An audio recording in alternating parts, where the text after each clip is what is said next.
chair of that committee is busy in the Senate. I don't anticipate probably going to see a meeting from them for another month. But the group is identified. Larry has everybody's contact information, and I know he wants to get on with that. But so at this point, there's no update there other than the process is ongoing. Buddy, you want to give us a quick mitigation update? Sure, will do. Jenny Morton was going to give us a quick rundown on our regional mitigation policy that's under development right now, and she got hit with a good dose of the flu this morning. So yeah. You're getting junior varsity here. But just go with it. The regional policy itself, just a few highlights, and then we'll move on. Maybe save some time here. That policy is currently under review back east, and right now the solicitors, our attorneys back east are looking at it, and then it's going to go through a series of other reviews back east, if you will, and it'll come out. The rollout will be the week of June the 8th, to cut to the chase. So a rollout of around June the 8th for the new regional mitigation policy. Just a few takeaways that might be of importance is that this is simply, I think, a refinement of some of our interim policy, which was issued in 2013. And the new policy is going to be guided, as can be expected, by FLIPMA, Mineral Leasing Act, NEPA, the CEQ guidance, regulations, and EOI guidance. One of the things, or three of the things that it will not do is it will not infringe upon private property. It will not negate valid existing rights, and it will not supersede other mitigation obligations. So, that being said, again, kind of a quick and dirty there, I know, but that's to cut to the chase. That's where we are. It's undergoing internal review back east. Again, with a rollout of June the 8th, and I'm going to leave in front of me on the table here Jenny's card, so that if you would like to have some follow-up discussions with her. She gave me a stack of her cards. So can you just pass those around, buddy? There's not that many of it. Just take one if you would like one. Thanks.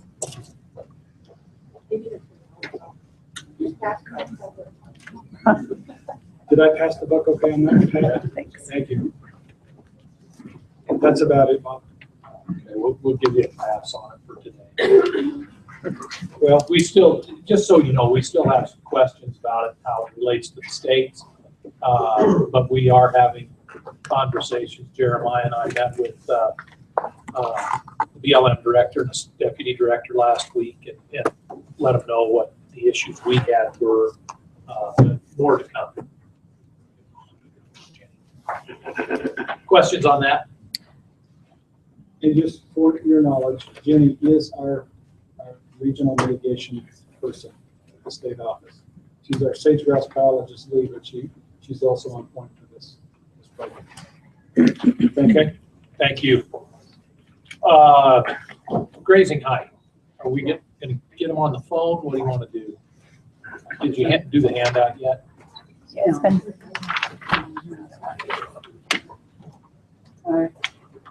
It's not until 1:15, so you need to call me.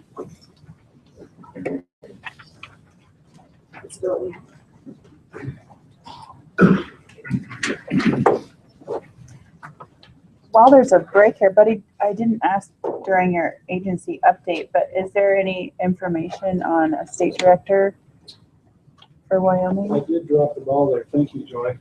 I think at the last meeting I had informed folks that our state director, Don Simpson, is retiring. Well, he in fact did on January the 3rd. And the way that we're structured now is Mary Jo Rugwell is our acting state director. Mary Jo is our associate. And to fill in behind her as associate, Larry Claypool, my counterpart for lands and minerals, is going to be serving as the associate state director. So Mary Jo Rugwell and then Larry Claypool as associate. Thanks for reminding me, Joe. Okay. No was the answer, Mary? For what? On the grazing height. But the question was wait 1:15. The answer is 1:15. I'm calling. Okay. Then let's move down. Let me. I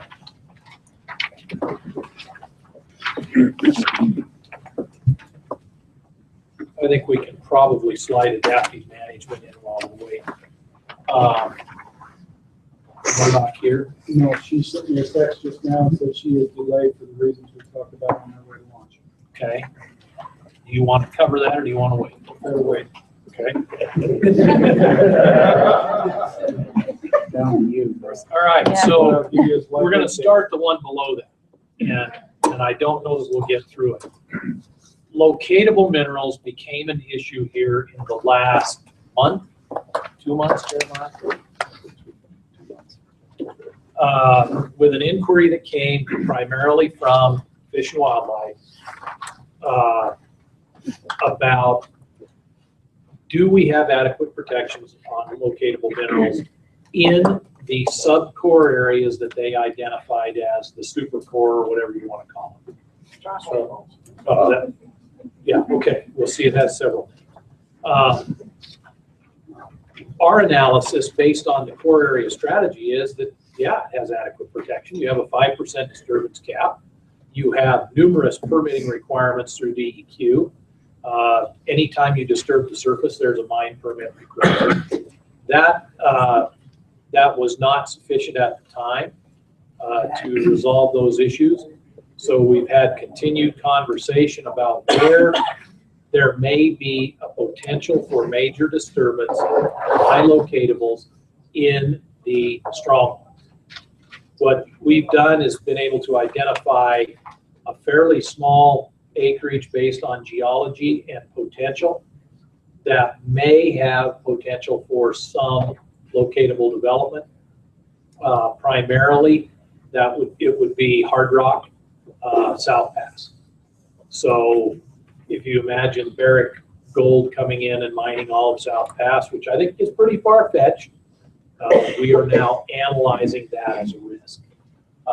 Nothing's been determined, at least as of yet.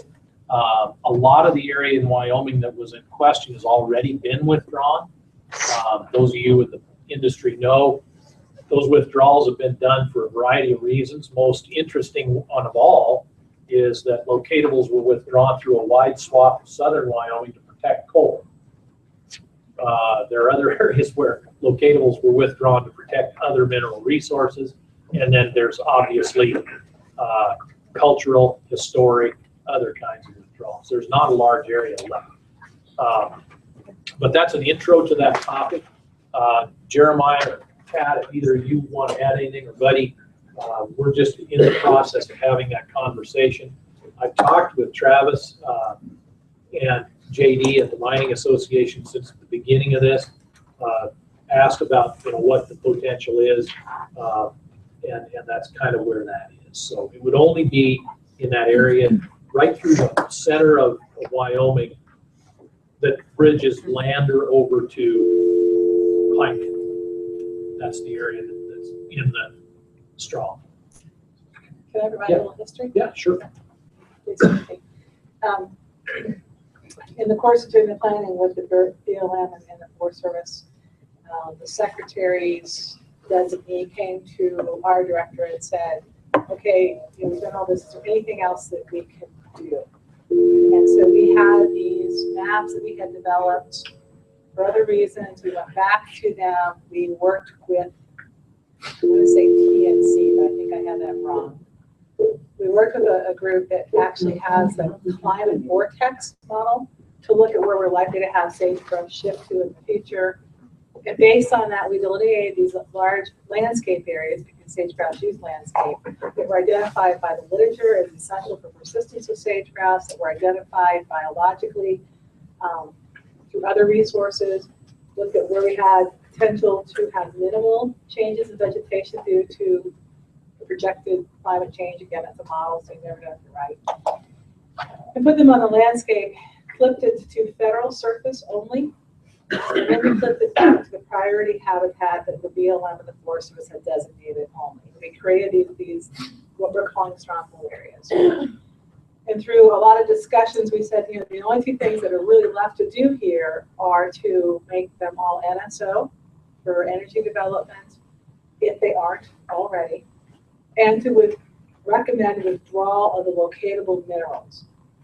We can only recommend withdrawal. Actually, we can't. We're asking BLM to make that recommendation. which has to go to the secretary, and if it gets above 5,000 acres, she has to take it to Congress. So that's kind of the history behind it. We came back to Wyoming and said, listen, their core area strategy has this covered. We're good. They were okay with that with NSO. Locatables became more of an issue. And so our director's been working with the governor's office to come up with something that's going to work for both of us in that context. We have no idea if we'll ever get that withdrawal. It's just a recommendation that we're asking to be made, because that's the one thing, particularly in other states, that with the 1872 mining law, we have no control over. BLM gets a request to have an entry for 1872, they have to grant it. If it's withdrawn, they can't deny it. So it's kind of like the icing on top of everything else that we had done. So, No, I think that's fair. Can I? Yeah. Just to throw in there, I think that what we're really looking at is concern at the Fish and Wildlife Service. I don't want to speak for you guys. I'm just going on a lot of what the discussion I've been involved in, is what they're looking at is being able to tell a relatively uniform story to a judge without having to explain the variation across 167 million acres of habitat.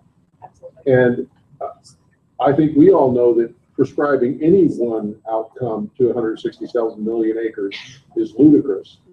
But I do understand the service's concern as to how do we explain this, hopefully to a judge without an agenda, but to a judge nonetheless in a manner that can be understood that we have achieved protections across the range.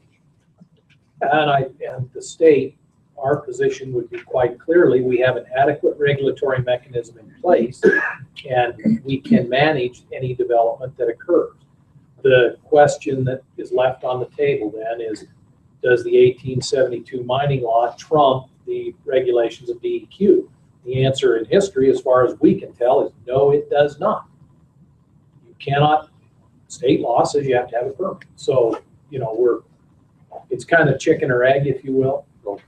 No pun intended, I'm sure, but It's been a great exercise for us to go in and evaluate those things and to discuss them and put them in the record. We've had a lot of legal analysis go into this.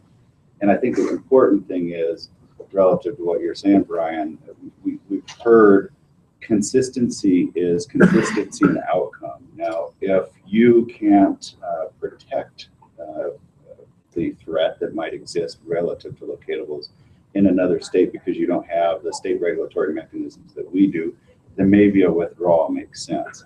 But in the state of Wyoming, where we have those and can demonstrate that, maybe we should be drawn out and understood that we're still coming to the same outcome. well, just to be, what I've consistently pushed for in these discussions is uniformity in language and outcome, not in how we apply it. It's how we discuss it. I think you hit right on it when we talked about, are they super PACs or are they strongholds? Or I get completely confused after a while, and I think that's the bigger issue that I would suggest to the service that we need to be concerned about is uniformity in language, so that we are, now we have PACs and core area. Again, we make it more difficult to understand when we don't have a uniformity in our communication methodology. So that's where I'm pushing. I hope that others will push in that direction as well. And I do want to provide a quick point of clarity. When you talk about what they're called, but it also gets down to mapping. And then we've been working with BLM because we have found our maps don't match, and it's because we're using different base layers, different projections. We're trying to get that resolved. Up until 2 days ago, I said our cover memo was a more accurate description of what was going on there. So if there's a discrepancy in the map about the cover memo, if we inadvertently include some private land or some state land, it was a mapping error. It wasn't. But then there were some discussions that happened way above our pay grade that now that whole thing is in discussion again, and I have no idea where that's going to go. So yeah, we get it clear, and we're trying to make sure BLM understands their strongholds, not SFAs. Joke, buddy. Yeah. But it's a point well taken, because they were never intended to be super PACs. They were just landscape areas where we could achieve. And you know, I only use that as an illustration. Oh, absolutely. But this is That's a good right point. throughout what we're trying to do. Again, this is groundbreaking work. Absolutely clear that everybody's got a lot to learn but this is setting a stage for how to do conservation on a different scale. So I think patience in all of this has been thoroughly tried on all of our parts, but it's worth the effort. I'd just like to say, if BLM can't say no on these, they sure as hell give us some massive headaches. No, and I mean, that's, in reality, I think Wyoming has, again, been a good example of how industry and BLM and DEQ come together and figured out how to make this work better. I think Wyoming's got it covered. Yeah, we're not, sometimes we think we're doing this in a vacuum. I have spent some time on that Lander RMP. That area was talked about. And if you want to see a hostile environment for mining, look at the overlays in that Lander RMP. It's not one. I mean, it's just this, that, and other things. So even if you got a yes, you know, it wouldn't even be feasible. So I think you need to, there are other things out there, Oh, absolutely. even though they're not hooked on the sage grouse, that area was deeply discussed, and that very subject was discussed, and we made some trades there to get some designated development areas, so we backed off of a lot of things up there. So, And I do believe, and correct me, Jeremiah or Bob, that the Lander, the portion of the Lander was now, it's out. We're no longer considering for that, for those reasons. the Rock Springs is involved in that right now too. There is a piece in Pinedale and a piece in Rock Spring, and actually a little piece in Kemmer that is being considered. The Now, Rock Springs on the working table right now, so. right. So, we can come back to this. I know it's Dave on, or Dave is on the phone, and the Sgit members have, it should be, it says bio one. In that packet are 3 things that Dave had asked me to hand out to you. And we're gonna do the back piece first. Well, the front couple pages is just the abstract of the actual article. If you go towards the back, there's the very last piece is the Center for Biological Diversity press release. And then there is, inside that is the University of Wyoming Extension press release as well. So everybody should have those 3 pieces of paper. yeah, and this was on the agenda because there were people who asked to have some discussion. So Dave did a presentation last week in Denver. We asked him to be available to just basically make that same presentation, and then if you have questions, we'll go with that. So, Dr. Noggle, you're on. Thanks. Good afternoon to the Sgit team, and thanks for having me. Appreciate Barry making the copies. I just wanted to make sure that everybody had everything in front of themselves so that you could reference it, make your own decisions, and then see if there's questions at the end. And so, group of science folks published a paper late last year that found a relationship between the height of grass at sage grouse nest sites and the hatching, the nesting success of those radiomarked individuals. And basically, you can see that for 2 different study sites in general, as grass height increases, nest success was elevated.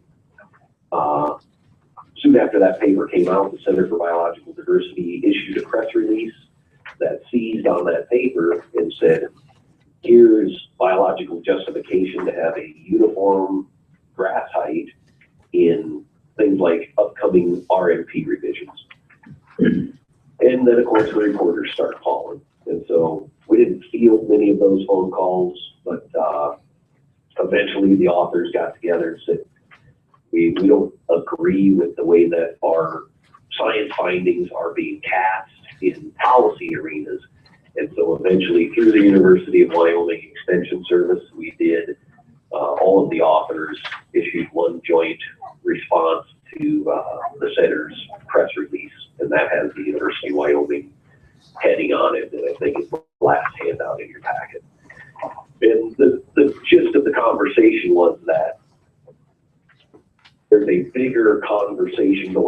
in the sage grouse arenas about putting in grazing restrictions on public lands and possibly a policy that would use a uniform residual grass height as the metric.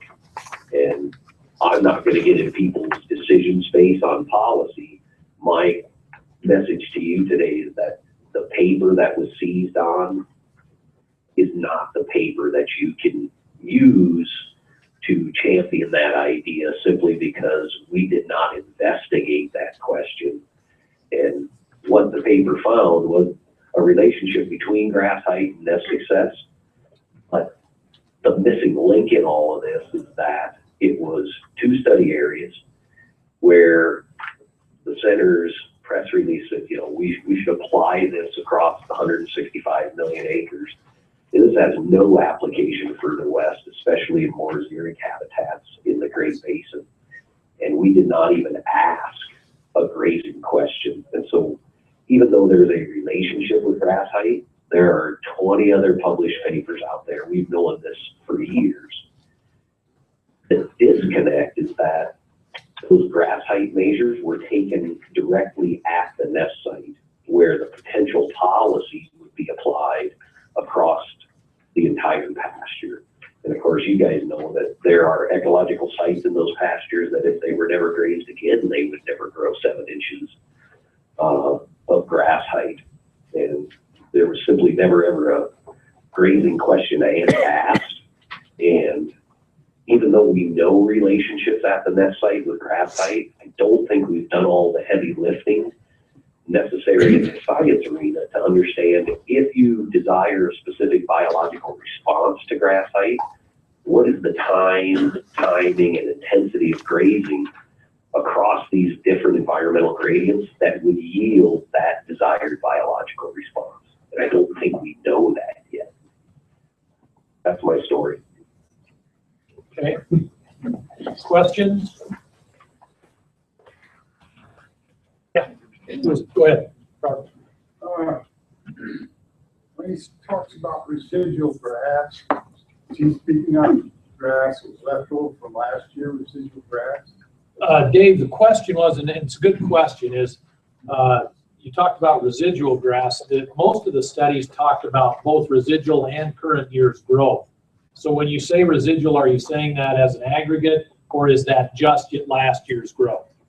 We try and time measurements at the nest site to coincide with when the bird is actually there and incubating and has initiated nesting. Sometimes that can be, you know, with technician time, and that can be a week or 2 later, but in general, you're measuring.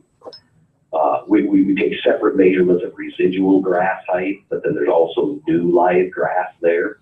And so, yeah, what you're looking at in aggregate and managing for is that overall amount of height and cover. That help? Well, my problem is, being a rancher, we have some residual grass. You have a wet spring, like heavy wet snow, it crushes it to the ground. You have a good hard freeze. That grass never comes back up. It's just like a rug here, you know. And to measure it, you can just grab it up by the stalk and stick it up and measure it.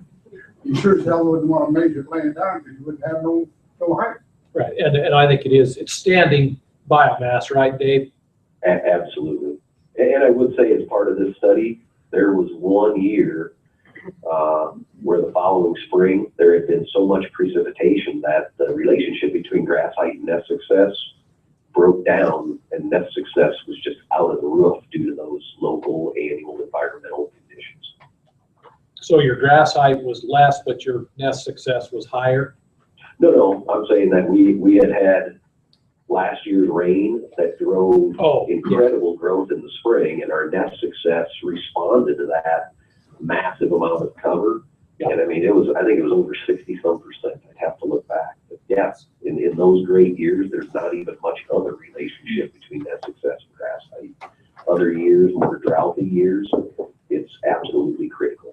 The other question that comes up, and I know that I've talked with Jack Conley about this because he did one of the early papers on the correlation. His work was all grasses, all herbaceous. And obviously where that was done, that included in many cases annual vegetation. Did you differentiate between perennial or annual? Almost all of a majority of the hiding cover is the perennial bunch grass component. Yeah. But if it provided hiding cover, you know, and we got more hits and it hit a greater percentage of the cover board, then yes, it would be included. I think the bigger question is this too, you know, further east where there's greater precip in the Rocky Mountain states, that herbaceous cover plays a much larger component in hiding nests than further west in places like the Great Basin where there's more bare ground, and there sagebrush plays a much larger role in hiding cover. Yeah, I was So there's- struck this morning, and you didn't have the benefit of seeing the presentation from TCW, but I think that's, John, consistent with what you found. The birds were selecting for a little bit taller sagebrush, denser cut canopy on it than what you might see in the Powder River Basin. Oh, absolutely. Yeah, okay, yeah. So we had a presentation earlier today, Dave, that validated exactly that. So, other questions, comments? Yeah, Eric. I want to speak to this issue because I was involved in the press release which Center for Biological Diversity put out. And I'm going to cop a plea to this. I will admit that the findings of this study don't directly say anything about grazing. They say something about grass height. And grass height, to say that grass height is affected by grazing is a leap of inference. Now, as a published ungulate biologist, I'm willing to make that leap of inference, even if Dr. Noggle is not. I'll stand behind that with my professional reputation as a scientist. And, you know, if you're able to bring forward any scientific studies that say that cattle grazing does not affect grass height, then I will consider myself duly reprimanded. But I will point out that, that the main point here isn't so much that this study proves that 7 inches should be applied throughout the range of the sage grouse. I would argue that 7 inches should be applied throughout the lower end of the grass productivity range. And out in North Dakota and Montana and South Dakota, you ought to be looking at 10.2 inches based on some other studies out there. It's that we already knew from the Great Basin that 7 inches was a threshold that ought to be generated based on the data that was out in that area already, going back clear back to the 1990s. But the real news of this particular study is that grass height can have a significant population level effect on sage grouse populations here in Wyoming. And in previous examinations of the things that were impacting sage grouse out here, many folks, myself included, really were discounting the possible impact of livestock grazing or other things that affect grass height, and really focusing almost exclusively on energy development. And sure, there was a raft of science there, so it's understandable, but at this point, it's becoming obvious that we ought to be looking at livestock grazing as well, and perhaps having a standard that recommends enough grass height to provide hiding cover for sage grouse, regardless of you're talking about managing livestock or managing weather or managing grasshoppers. That might be a smart thing to go to, so that you can then tailor your management trying to achieve that. Thank you. Anyone else? Bob? Yep. I guess I have a question about this paper looking at grass height, and Dave mentioned the response of grass height to precip the previous year. Maybe looking at it from the opposite perspective that Eric's looking at, where the the grass height is affected by grazing. Is it possible that not just the grass height is affected in nest success, but also board production, insect production, those types of things as well, not just the grass height, but it might be just as much of a weather phenomenon as it is a herbaceous production. Yeah, Dave, do you want to comment on that question, or? I would take a very broad look at this and say that environmental gradients are highly variable across the 11 western states, and that if you you have to understand how to affect the biological response of birds through management treatments. And I'm looking at the graphic in figure 2 in the paper, and just between our northern and southern study sites that were not that far apart, a 20 centimeter average grass height in our northern regions, 20% grass height is 40% net success on average. It's over 60% net success in our southern region. And so the massive variability just speaks volumes on how one uniform policy is probably not going to yield the expected outcomes. Okay. Anything else?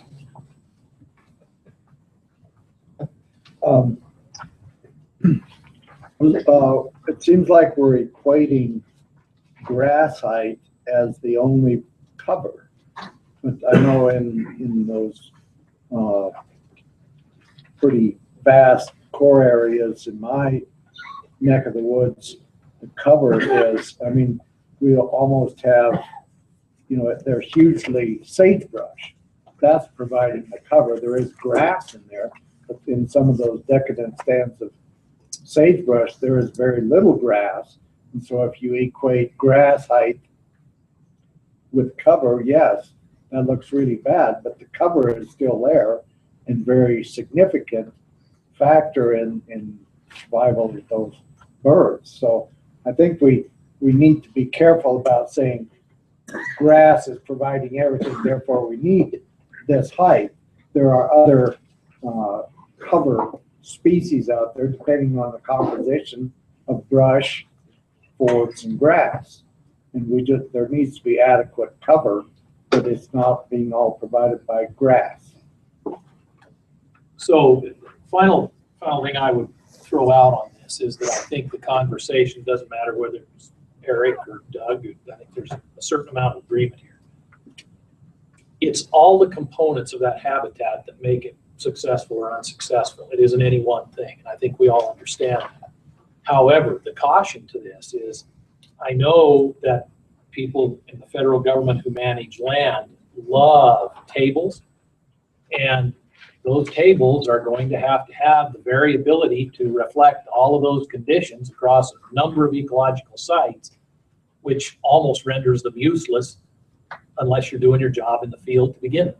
But I think we do, and if you look, we are trying to get to points where we have those parameters defined so that you can look at what is most advantageous to the bird and manage toward the objective in whatever manner is most appropriate. I think that's maybe the take-home message from the whole thing. But any other thoughts, and then we're going to move on. Brian? Yeah, I just think it's important for us to recognize that all of these are incremental bits of knowledge that help us accumulate them in a group like this and put them to practical use. We hope that certainly happened with the Forest Service and the BLM, certainly is with Fish and Game. Fish and Wildlife Service will make decisions based around what we do with our accumulated knowledge. I appreciate the input on grass height. It's useful where it's developed. It's useful in our considerations going forward, but it's taking all of these things into measure as we go forward that's required of us. Okay. Dave, thank you. Great. Have a good rest of the meeting. Yeah, have a good day. Somebody want to hang up on them? Okay, so let's go back to locatables. I think we were close to bringing that to a close anyway, but more to come, I guess, is the answer. Jeremiah, do you have anything you want to add, kind of close the loop on that? You've been as involved as anybody. So.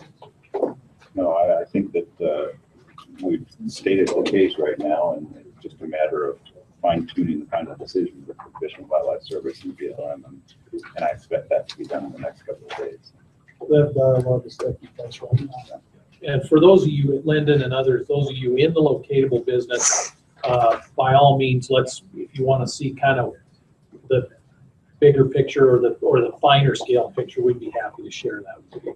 It's, the original proposal was, everything withdrawn, and clearly that's not something there. The one point that wasn't made that I will share with you is, we talked about the chicken and egg thing. At times it comes down to logic that you can understand both sides. It may just depend on where you are. I mean, there's a wide area that there is absolutely, according to the geological survey, the historic record, everything you can look at, there is nothing there.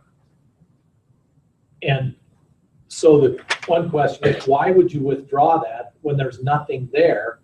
The counter is, well, why not if there's nothing there? And I don't know how many times we chased our tail around that bush before we all agreed that we disagreed. But those are the kind of things. I think where we're trying to stay relative to Wyoming is, where is a credible threat from that activity, and what do we do to manage the credible threat? And obviously in Wyoming, because we have the core area strategy, that's a whole different layer of regulations and check marks that you go through than it is in a state with no plan at all. Yes. I have a question maybe for Pat, and Brian kind of brought this up. Do you have to, you know, when you produce your report of adequate regulatory mechanism, you're almost being, if you have to give one report and it has to be compact, you can't go around and say, well, in South Pass, you know, maybe we believe the executive order is adequate. However, we have these additional protections. If you have to go across the whole range of the bird and do that, your report will be very tall. So I guess that's where I'm going is, we know the areas of concern, and we know that there is the sage grouse, you know, strategies, but there are other things that add to that protective environment. How can you get that message across without saying, okay, it all has to be withdrawn? Or I guess I'm kind of struggling over that. I understand that you can't really do that, but we have to do it because we're managing these populations with these threats and these conservation strategies. And, you know, I believe there's other things helping us, but we have to be able to say that across the range of the bird. Do you see where I'm going? I do, and I think it's a great point. But I will also tell you, we have to write that very, very tall report. Right. And so we will be including those. If there are variations that help us tell what we call the conservation story, we're going to be writing them up and including them. So that when we defend this in a court, and we will have to defend this in a court, one way or the other, we can say, you know what, we considered that, it didn't work here, we found another way to make it work, and here's our documentation for how it happened. And we have done that as the state of Wyoming. Right. And I think that's something that the Interior has recognized. As I recall, what the Forest Service director said is, I don't even like coming into these arguments because you guys have the data, you know what you're talking about. And, you know, as our state geologist said, since when do I have to suddenly get involved in sage grouse? And the answer was, because you're in the same cabinet I am, and everybody has to feel a little pain. But he did a great job. Tom did a great job of saying, look, here's the layers of what's out there and what the potential challenge is. And that's what we have to do as part of our burden. So I think we've done that. So I think we have. I was looking with her report that does more in Wyoming. That could become popular. We're having these conversations across the entire range. Really? Oh, yeah. And if it's not me, there are a lot of other folks at Fish and Wildlife Service who are sitting on state teams and conservation, local working groups, also having this conversation. Thank you. Joy. Yeah, and for Wyoming, it seems like it's just this one stronghold between the Lander and Pinedale Bridge. And then when your conversations have been concluded and a decision made, will you provide that decision to the group? Absolutely. So if you think it's interesting here, we got a map yesterday that shows the stronghold area in Montana is being crossed by the Keystone XL pipeline. So it's really entertaining in Montana. And 70% of it's on private or state land, so only 30% is on BLM. So go ahead and withdraw everything there. What did you actually accomplish? Those are the kind of discussions you have. And it goes right down slap through Lesser Prairie Chicken too, so it's gonna get really fun. So where is that at? It's the proposed line is just released. I It mean, doesn't because, come into Wyoming at all. I mean, we've got midnight claims right in the heart of southern Montana, it's pretty long. Runs on the eastern edge of CMR Refuge, Yes. along the Missouri River. Yeah. Oh, Um, And then down through the corner of Wyoming, Montana, and Dakota's, cuts right through South Dakota's core area. It's called the American Colloid Line through that area. It goes from Keystone to Colloid, then back to Keystone, and that's Lesser Prairie Chicken. Yeah. You may want to look at that map. Well, same, you know, the likelihood that we would develop that mineral up there again is pretty small. Right? I mean, we had a mine there once. You know, I'll tell you, we went back in and staked a bunch of new things in there just for that fear. I can give you the phone number for the state department. You know, and the likelihood of anything ever happening is pretty small, but there is mineral there. And I think that's one of the realities. In a lot of cases, there just isn't going to happen. That remains something hanging out. And it's a recommendation. That's all it is. All right, we've sawdust on that long enough. Murdoch, where'd you go? I can hear her.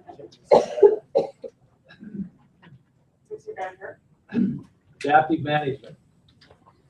So we have been working, the agencies have been working for some time now, and we finally have pulled together an adaptive management strategy that we think is going to be something that will work for all of us around the state. Basically, in a nutshell, what we're looking at is that it'll be comprised of looking at hard triggers and soft triggers. There will be statewide oversight looking at things, BLM, Forest Service, Fish and Wildlife Service, state, all working together and reviewing all of our monitoring data. As time goes on, we've identified potential thresholds for hard triggers. And we're going to be basically incorporating these into all of the BLM land use plans. So other than that, I don't know what specifically you wanted touched upon. Pat and Mark can jump in at any time too. Oh, Mark can, sorry. Now, we've been working on this for a while. It came down to more horsemen than anything else, I think. So we're happy to get it to a close. I don't think I've seen the final language. The last version, the changes that we made, I thought were adequate. It was going back to headquarters for their review and the lawyer's review. I haven't heard anything since, so I'm assuming it's okay. Mark, I think we're there. One of the reasons I wanted to hold off until Pam got back is I had not seen the last iteration of that. So I think we're there. I think we've got a good problem. and when's it coming out? This will be a part of all the plans, all the citrus plans, and the Daytona Basin and the Buffalo resource management plans. One of the things with the Lander RFP, we identified there would be a statewide strategy, but we didn't have the mechanics of the adaptive management strategy worked out at the time that we did sign the Lander law. So we will be folding the Lander plan area into this as part of their implementation. But we're not going back and adding anything or changing anything with the Lander plan. We're not touching it. It's not being amended. So is there just like a separate document that talks about the hard and soft triggers and provides the, the identified thresholds within those hard triggers that'll be kind of separate that we can, flip through, or is it just going to be all kind of folded into those resource management plans? It's going to be folded into the resource management plans. We're still working on some of the mechanics of getting all this incorporated into the plans because we have revisions going on in addition to our sage grouse amendment. What we are trying to do is find a nice way for consistency between the two different types of plans to incorporate everything. I can tell you that management, there are management actions regarding adaptive management. So those will be in the body of the plan themselves. But we are looking at some appendices to provide further clarification. But we're still trying to figure out how to put all this stuff to bake the cake, basically, and make it flow. Yeah, I'm not sure. The question had to do with the hard triggers. They're not going to change. Okay. I mean, that will be set, and then if you hit one, your response will be based on what caused that trigger to be tripped. But there is a pause period. Correct. Mm-hmm. Does that make sense, Joey? Yeah, so I think there's consistency throughout is what you're saying, and that their hard triggers will remain to be the same throughout the plans. Throughout for each area. So like Right. Wyoming, it will be the same. And, Okay. but we have some areas where we have birds that cross a state jurisdictional boundary. Mm-hmm. And I think we're all pretty well set on where the LEC being the determining factor on who actually will be the one to respond to a hard trigger. Okay. So if it's a Montana-Wyoming population and the LECs are in Montana, Mm-hmm. we would defer to them to develop the adaptive management strategy.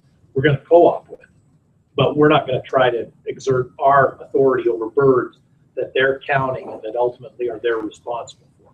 And there are in Wyoming maybe 5 of those, Pat. We share 2 with Colorado, 1 with Utah, and 1 with Montana, I believe. Are there 2 in, At least 2 in Montana? Yeah. Okay, so 6. Okay. That's cool. Other questions? This has been a tough deal, but hats off to Murdoch, because she has slugged through this thing and worked through it with 100 different points of view, and it's coming out very similar to everything that you all saw at the last meeting. No radical changes. That's been a lot of heavy lifting on Pam's part. So thanks to you, Doug.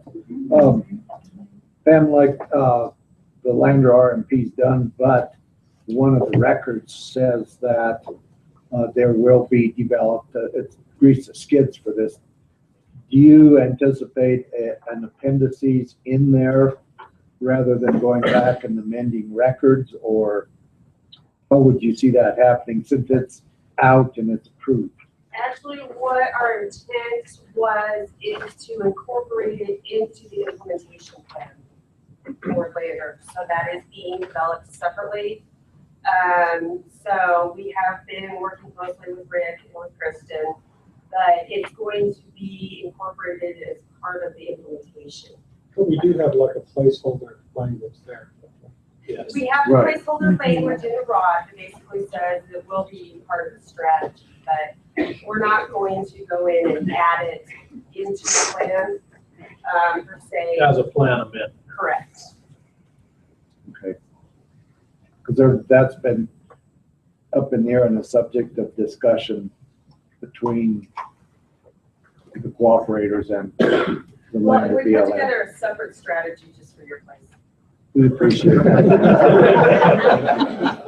It was I'm actually, gonna check on it. it actually, that was a pretty innovative way to do it, because in essence, the plan leaves room to come back in and plug it in without having to go through 3 years of plan amendments, so that we could actually hit the ground with the adaptive management strategy. And I think it worked out very well. And then the others will just be a part of the ring. Right. So as far as on the ground, is it any different? No, just the way that it was handled. Sure. Anything else on adaptive management? Again, thank you, Pam. You've been awesome on this. Okay. I've been trying to save time for this last one, so I think we're ready. Let's take a about a 10-minute break, and then we'll come back and start through the governor's letter and wrap up.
You are.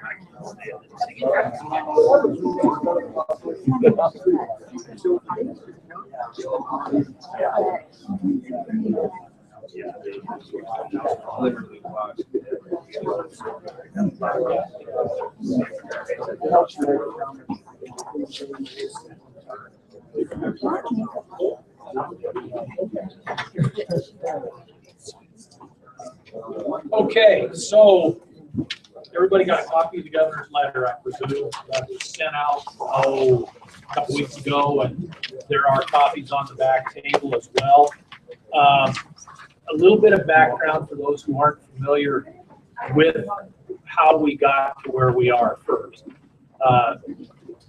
In 2008, we issued the first Wyoming executive order that defined the core areas with the understanding that there would be a reanalysis of that. That was a very raw look at core areas, and those who were there can tell you it was very raw.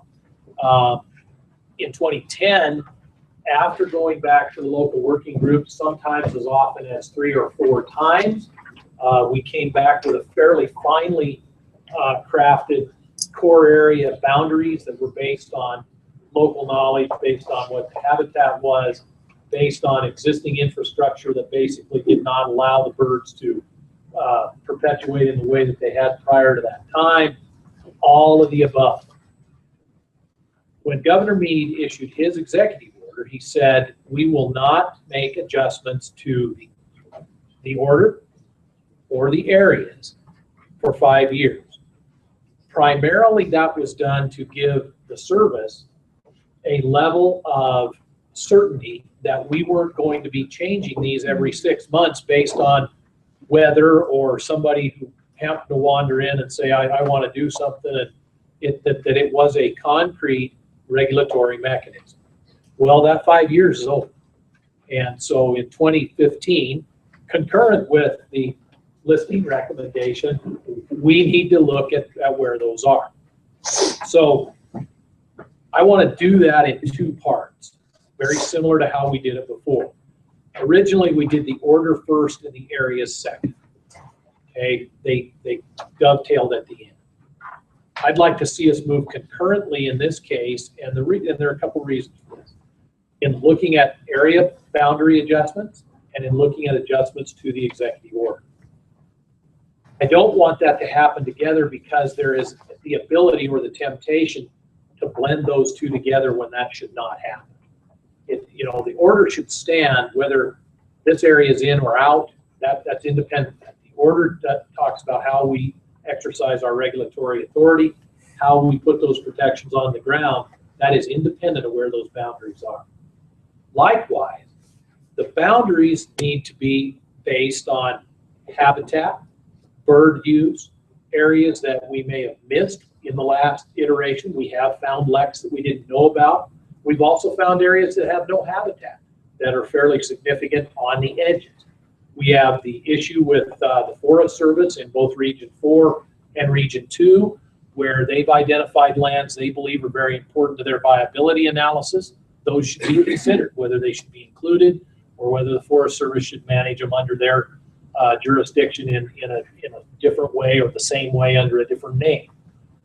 The caveat that I would put out there on both groups is that we need to go into this with an absolute philosophy of no net loss of birds, no net loss of habitat, and no net loss of protection. So this is not intended, nor do I believe the governor will tolerate a recommendation back that says, let's drop the level of protection we have today for sage grouse. Nor do I think that we're going to make political trade-offs for something someone wants in or out without a good biological justification.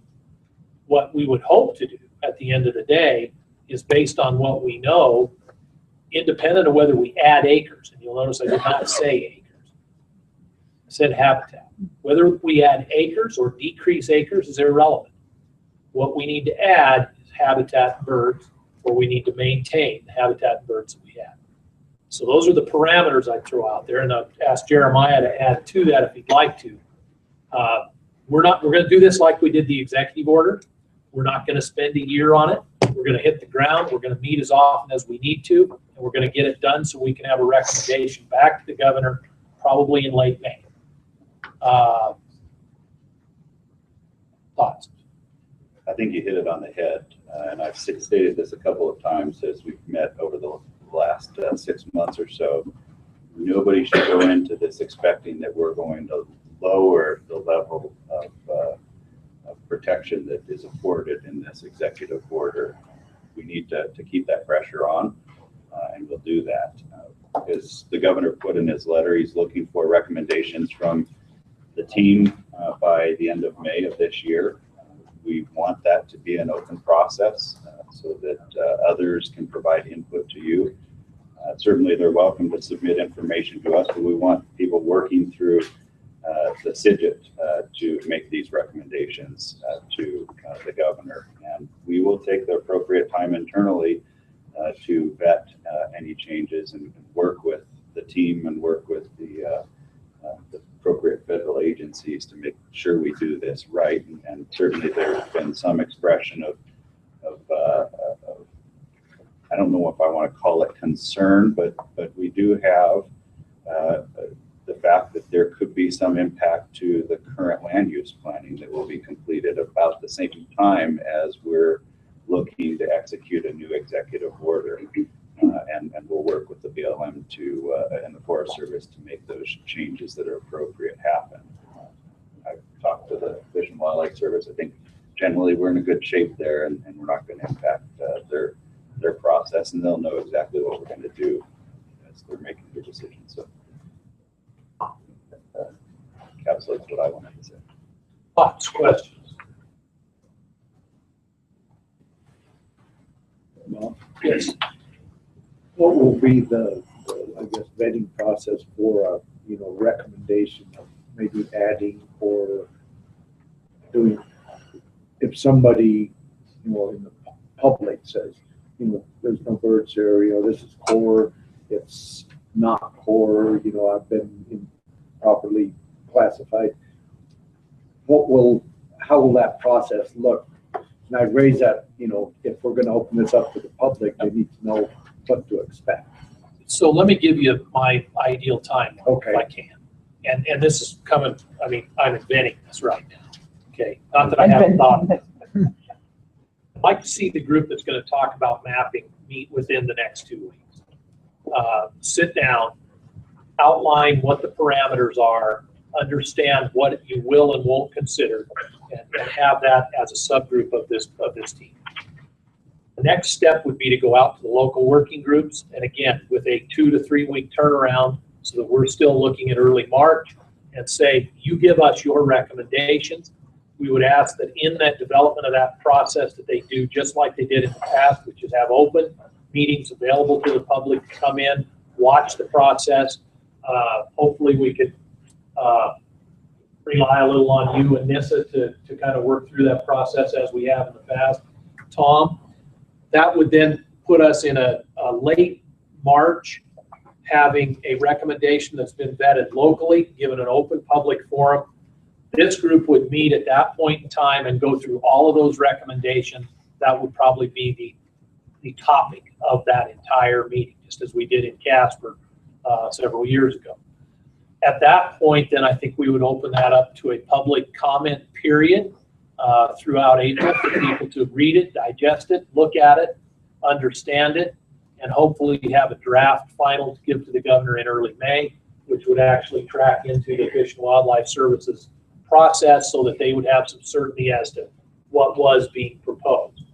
Concurrent with that, the group that's working on the executive order itself would go through and analyze each of those pieces and then bring that back in the same process with a recommendation to the team. We would then open that to the public for their comments as well. And then again, try and have that sewn up early May and ready to go to the governor. Does that make sense to all of you logically? I'm going to ask you to have to be a little more on the accelerator, but if you remember when we developed this, we were meeting every 10 days. So it's actually a very relaxed schedule. That was the sales pitch.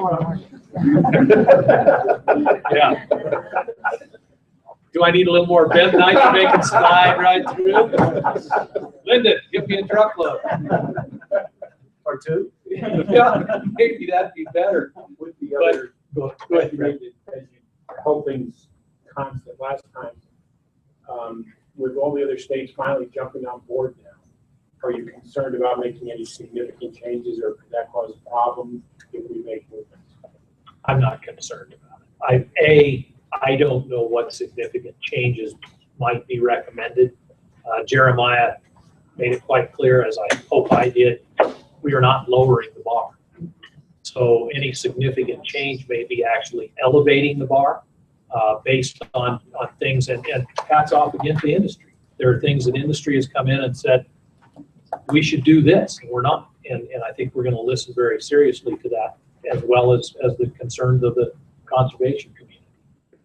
But I don't see that. No, buddy? Just to make sure, perhaps a dumb question, but I'm gonna ask it anyway. We're focusing on Executive Order 2011-05 and not the 2013-3 grazing adjustments, which is, as you know, a part of the core area strategy. So That would be folded into The governor's letter is specific to both executive orders, not just focused on that. Right. Thank you. Just for It's all of it. Other thoughts, questions? Yes, Bruce? Oh, just a couple of comments. Questions. How much of this are you gonna rely on working groups? Are the working groups again gonna be kind of forefront of? Absolutely. Well, I think one problem we had last time on the Casper Regional Shirley Basin Working Group, I think we met 3 times. And part of the problem there was it just wasn't publicized enough. And I think some of those subsequent meetings we had to have where stakeholders kind of came in and they said, well, we weren't aware of your last meeting. We didn't have an opportunity. We wanted to know. We gave them that opportunity. I don't want that to happen again. Where we have multiple meetings of the working groups. You know, we're all volunteering our time like you guys are. And we hope that it'll just be a one-time process. So we don't run into that situation where somebody comes to us and says, well, we didn't know about the first round meeting, we want an opportunity again. So that's my major point, but Hey, let me try and address that. I agree there were some working groups did a poor job of advertising that they were going to meet. Now, there were others that were unbelievably good. Cody, for one, I don't, how many meetings did you guys do, Marvin? oh, 3 or 4. 3 or 4, and they were very well attended, and people knew. So part of that's word of mouth, but part of it is public notice, and we do have a much bigger mailing list today than we did. So Mary, we'll key off of that. Mary would say these are when they're going to be, so then you can let other people know, and we'll make sure we get that in the newspapers as much as we possibly can as well. So let me just, so between Amanda's newsletter and my notification, we probably have about 2,000 people that we send it out to. So I think the combination of that, plus working with Rennie McKay and sending those out with press releases is going to be important, Tom. Yeah. What you said about time is important, because there is not time to meet 3 or 4 times in that time frame for 8 local board groups, and to have Nissa and I physically can't do it. So it's going to need to be a one-shot deal, and it should be tweaks. Yeah, it should be, and that was the second point I was going to make. If you'll recall, and the Bates Hole Working Group is a good example, because I didn't get to the first meeting. I think you guys added 500,000 acres in your area alone. And then the sage grouse team looked at it and went, ooh. So the next meeting was to, hey, let's make a finer look at this. I think we're now at a point where the changes, the recommended adjustments are going to be at that fine scale where we started at the coarse scale before. Now, should a group need more time?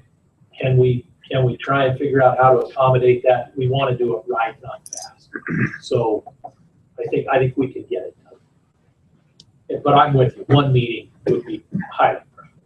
Well, and you made a comment that you made it sound like our working group was responsible for getting the word. No. Okay. No. I think it's more responsibility of the game fisher city. But the other thing, talking to other members, a few other members, other working groups, I think people are we're a little uneasy about this. And one of my concerns is this the right time to do it? We're kind of right at the eve of a listing decision. Do we want to do this right now, or do we want to maybe wait till that decision is made and then tweak things? So I question the timing of it a little bit. And granted, when the governor said we're going to review this again in 5 years, I mean, I don't think he had a crystal ball that said in 2015 there was going to be a listing decision. So would it be better maybe to reconsider the timing of this? My other comment would be, are we just going to, working groups could be inundated by, every new project proponent that's in court wanting their, all the Doug Coopers of the world coming to us and wanting their ranch carved out so they can develop wind and oil and gas. So, I'm just a little apprehensive of the process after being through it before with the local working group. I understand. I think to the point, are we going to have that kind of a reaction based on the way that the people of this state have stepped up to this core area strategy? I do not anticipate that. I think that this is an epic effort. I think it's something that we are all committed to, and I think the people who come will come with the intent of making it right, making it better. If I didn't believe that, I'd have no hair. But I think we have to, on faith, believe that that's what will happen. The problem with trying to put it off is that the executive order says 2015. Well, so that means the governor. That's also who the letter's from. We could extend, the executive order for another year, but I think that's why I approached Fish and Wildlife Service to say, does this impact us any if we do this? And the answer I'm hearing is no, let's do this and keep it on this 5-year time frame. So it's certainly part of the consideration, but I'm not hearing a big push from Fish and back in this week. Well, yeah, and I'll tell you right now, I'd be a little concerned if you extended it a year versus another 5-year renewal.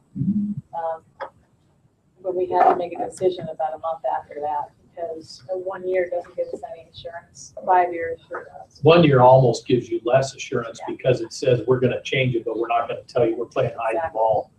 So there are some problems with it. But we may get in the middle of it, Bruce, and say, you know what, it's too big to do now, or we can only do part. I think we just have to go into it with the idea that we can do it and try and get it done. And I will clarify, the service has stood behind the core area strategy all along. And if we're at least going to be where we are now, I don't see that changing in our list of determination. So we might be better to have it done sooner than later. I would encourage. I just want to make sure. Yes. Well, That's 3 truckloads of bent I think the point is that if we put it off, it doesn't get weighed in to the decision. What gets weighed in is the 1 year remaining life of the EO. So it's not just, is it advisable? It's critical that we get the changes made in a way that shows that it has a future. Yeah. Everybody good with that? Tom? Just one request, when you put out the notice to everybody, if they're going to bring proposed changes in, it'd be really helpful, and I'm on the South Central group, to have them submit those proposed changes early, their justification, and maybe a list of maps, documentation, things like that they should be prepared to bring to us. So we're not stumbling through it that day, because if we get in maybe in 1 day, we only meet 1 day, some may fall off the back end because we run out of time. Yeah, I think that's a good point. I think you want to have a data collection period and then come together with that and look at all the suggestions. I can envision that you're going to have some places somebody wants to add and somebody wants to take out the same spot. So sit down at a meeting and see it for the first time. Yeah. And efficient. I agree. Other thoughts? If not, I think we're good.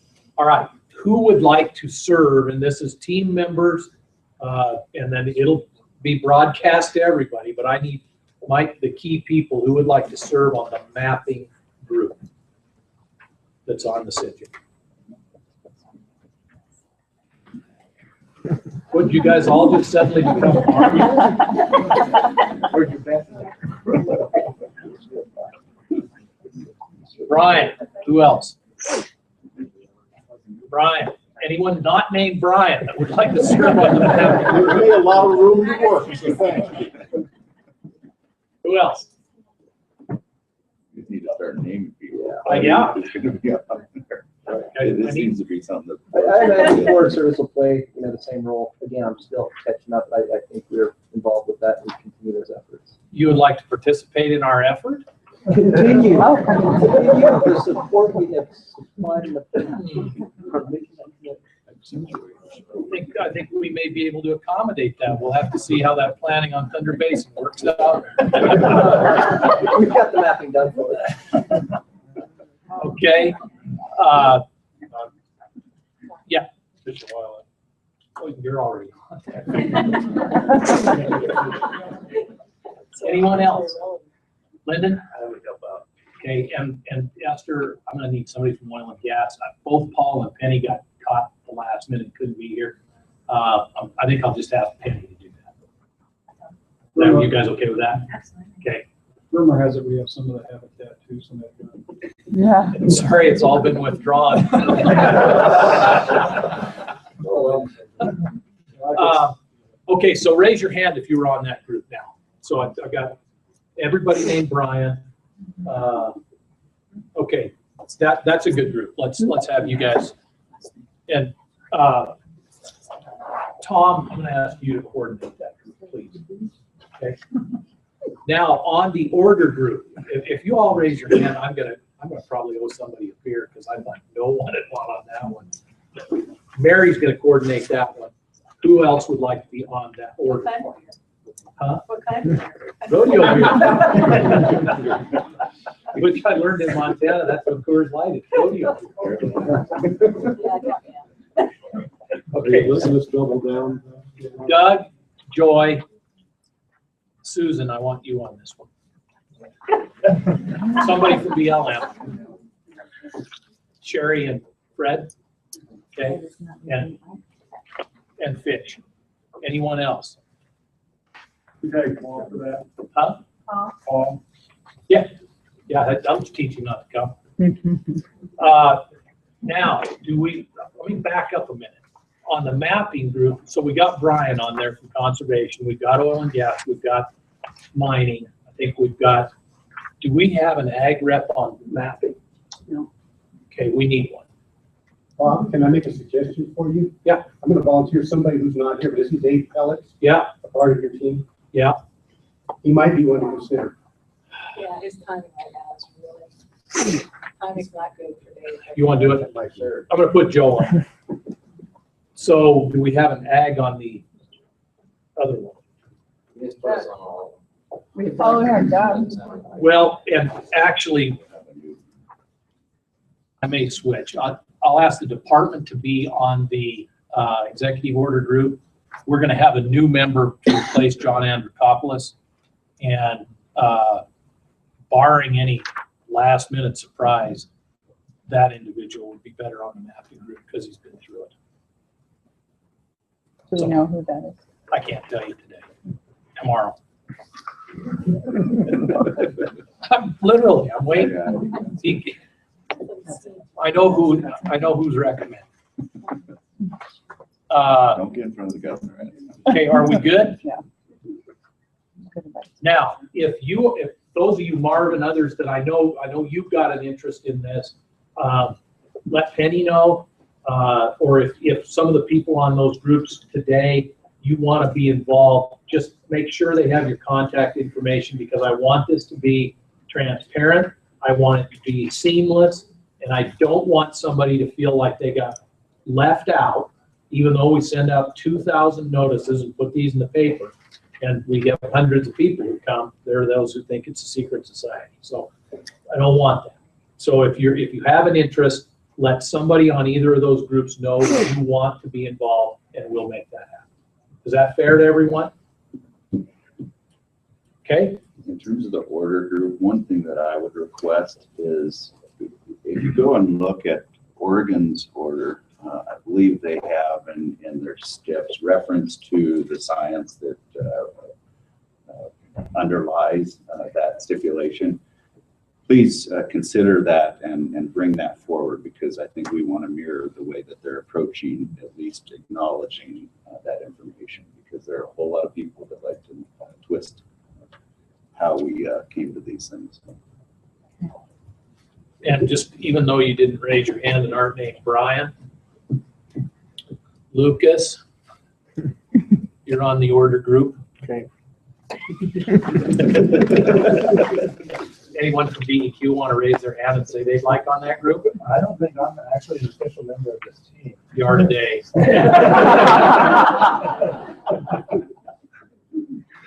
Okay. All right, I think it's good there.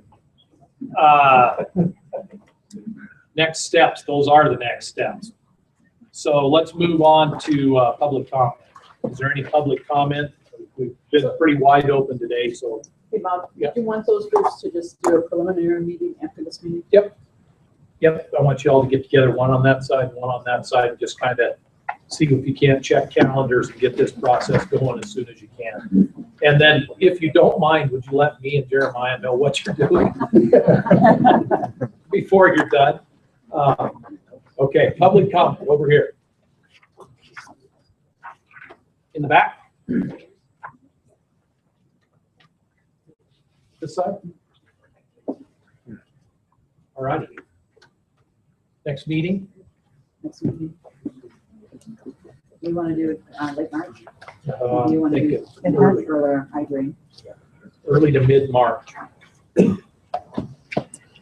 gonna have to be mid, please. Okay. Graduate and end of session. Yeah. I just received Penny Bella's acceptance speech on my phone. She'd like to thank the Academy. I am good with the mapping team. Thank you, Penny. So the 12th or 13th. That's a Thursday or Friday. Or else you go into the 16th to the 20th. I can do either one of those. March 12th or 13th? 12, 13, 13. I opened the bid on the 12th. Just out of curiosity, those are dates that you set aside for these kind of groups to get together and review all the maps and stuff like that. Is there any advantage to waiting until after that you get, that you gave them maps to have this meeting? So that Tom can actually be at some of the meetings that are going on. Well, I don't want them to be at the same time. But I think this meeting could be either ahead or behind. I don't think it's dependent on I think what we're saying is that by scheduling a meeting in March, you're taking another day away from having a whole board. Just talk, do what you need to Is it do. really for you this month? Well, we can push it out a little further, but no, we can't either. We're gonna wanna start to go through some of this stuff at the next meeting.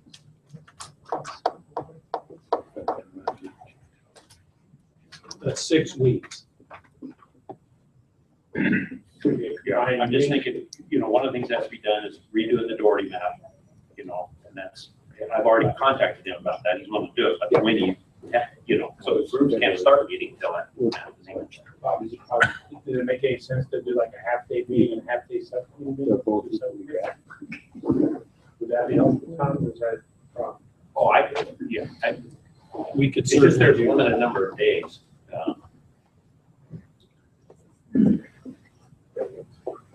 Well, you wanna go later? You want to do Monday the 16th or Tuesday? Not Tuesday. Not Tuesday. Monday and Tuesday is bad for me How with about- hearings. How about the But- 19th? Thursday? That's an extra week, that's a Thursday. Okay, Where? to be determined. No, you always. Lander. I think we're gonna try and do How about Jackson? either Casper Labs. Not Casper. And we're gonna need good Wi-Fi. Yeah, we're gonna have to find a location that works, but it will be a central location On the 19th. on the 19th. Okay. Everybody good with that? You want 1 or 2 days? We're good. Bob, you want 1 or 2 days? What's the last one? Uh, Oh, is it? And the one. And then if groups want to come in the day before or something. For now, that's the day. Okay. Or we may split the day. I'm just logistics with Mary. We may split that to where we could have an earlier morning start, have the subgroups meet, then bring the whole group together in the afternoon. It'll depend a little on where you are. The order group could easily probably be, have a draft by then. The other one's going to take a little more time. So let's see where we are, and we may end up not doing mapping at that meeting at all. We may end up using that meeting to deal with the order side, then do the mapping in April. But I don't know that yet. So that's just, we're going to meet then on whichever piece is coming in. That fair? Okay. All right. Anything for the good of the order? Wyoming Fish and Wildlife Service got anything to say? Yeah, just a couple things that I forgot earlier. Just to let folks know that there is still interest in the CCAAs. We had the 9 original people sign up. We have 14 more signed and ready to go to the Federal Register. We have 1 or 2 CCAs that we're working on as well with BLM. So those are moving forward. We're very happy with that. The other thing I wanted to announce is that I did sign the banking agreement with Sweetwater, December 23rd. They are doing the final document preparations, and then the recording of those with the county. So that should be moving forward very quickly soon. Cool. John, anything? What are we doing? Anything for the good of the order? I'm good. This is about sage. No, thank you. Joe? Sherry? Good.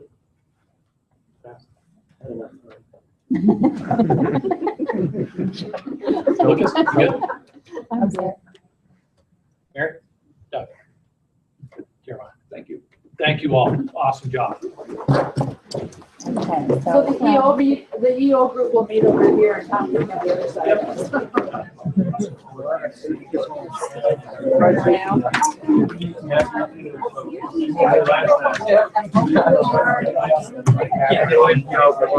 Yeah.